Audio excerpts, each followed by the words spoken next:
Hi friends, இன்றைக்கி இந்த vegetables வச்சு தான் இன்றைக்கி சூப்பர் ஈவினிங் ஸ்நாக்ஸ் ஒன்று செய்ய போகிறேன். எனக்கு ரொம்ப நாள் ஆசைங்க, மெதுவடையில் இந்த வெஜிடபிள்ஸ் சேர்த்து மெதுவடை செய்து சாப்பிட்ணுன்னு.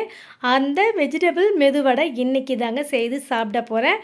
அதை வீடியோவாக உங்களுக்குமே போட போகிறேங்க. அதுக்கு இப்போ உளுந்து ஒரு 1/4 கிலோ அளவுக்கு நல்லா 1 மணி நேரம் ஊறிடுச்சுன்னா நல்லா பன்னு மாதிரி வருங்க. கிரைண்டரில் போட்டு நல்லா தண்ணி விடாமல் மாவு அரைச்சி எடுத்து வச்சுருக்கேன்.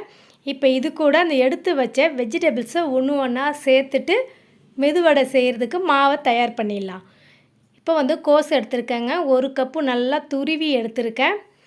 இது கூட ஒரு 3/4 கப்பு கேரட் துருவல் எடுத்திருக்கேன். இதை பார்க்கும்போதே பாருங்கள், வெஜிடபிள்ஸ் பிடிக்காதவங்களுக்கு கூட இந்த மாதிரி செஞ்சு கொடுத்து பாருங்கள், விரும்பி சாப்பிடுவாங்க. இதுக்கு காரத்துக்கு ஒரு 2 பச்சை மிளகா பொடியை நறுக்கி சேர்த்துருக்கேன். ஒரு கைப்பிடி அளவுக்கு மல்லித்தழை எடுத்திருக்கேங்க. ஒரு கைப்பிடி அளவுக்கு புதினா ஃப்ரெஷ்ஷாக எடுத்திருக்கேன். இதை அலசிட்டு பொடியாக கட் பண்ணி இதில் சேர்த்துடலாம். இதை கட் பண்ணி எடுத்திங்கன்னா ஒரு பிடி அளவுக்கு வரும் அளவு. இப்போ இதையுமே இதோட பொடியை நறுக்கிட்டேன், இதையும் சேர்த்துருங்க. நீங்கள் கருவேப்பிலை வேணும்னாலும் போடலாங்க. இன்றைக்கி நான் கருவேப்பிலை போடலை. இதுக்கு கார்ன்ஃப்ளவர் மாவு ஒரு பெரிய ஸ்பூன் அளவுக்கு சேர்த்துருக்கேன். கொஞ்சமாக தேவைக்கேற்ப சால்ட்டு சேர்த்துக்கோங்க. இப்போ கொஞ்சமாக ஆப்ப சோடா சேர்க்குறேன். இது உங்களுடைய விருப்பம்தான், வேணான்னா ஸ்கிப் பண்ணிக்கோங்க. இப்போ மாவில் உப்பு தேவைக்கேற்ப சேர்த்தாச்சிங்க. கொஞ்சமாக தான் சேர்த்துருக்கேன் ஆப்ப சோடா. இப்போ ஒரு கிண்ணத்தில் தண்ணி வச்சுக்கோங்க, கையில் நனைச்சிட்டு அதுக்கப்புறம் இந்த மாவை நல்லா பன்னு மாதிரி பிசைஞ்சிடலாங்க. தண்ணியே சேர்க்கக்கூடாதுங்க. இந்த வெஜிடபிள்ஸும் இந்த உளுத்த மாவும் சேரும்போதுமே கொஞ்சம் வளவளப்பு தன்மை இருக்கும். அதனால் உளுத்த மாவை நல்லா கெட்டியாக அரைச்சி எடுத்திங்கன்னா கரெக்டான பதம் பக்குவமாக இருக்கும். இப்போ மாவு நல்லா பிசைஞ்சாச்சுங்க. இப்போ பிசைஞ்சி ரெடி பண்ணியாச்சு. இப்போ மறுபடியும் அந்த கையை தண்ணியில் நனைச்சிட்டு உருண்டை எடுத்து உருட்டி எண்ணெயை காய வச்சு போட்டுடலாம்.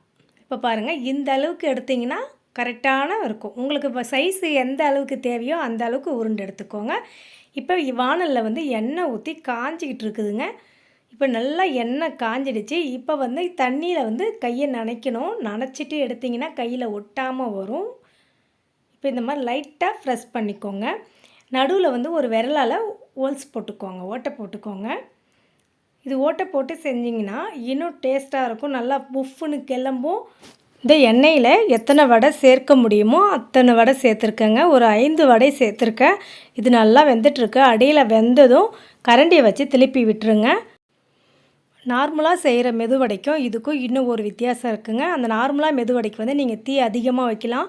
ஆனால் இந்த வெஜிடபிள் மெதுவடைக்கு கொஞ்சமாக அடுப்பை சிம்மில் வச்சிடணுங்க. அடுப்பை நல்லா ஹையில் வச்சு எண்ணெய் காயட்டோன்னு அடுப்பை லோவில் வச்சுட்டு தான் வேக விடணும் இந்த வடையை.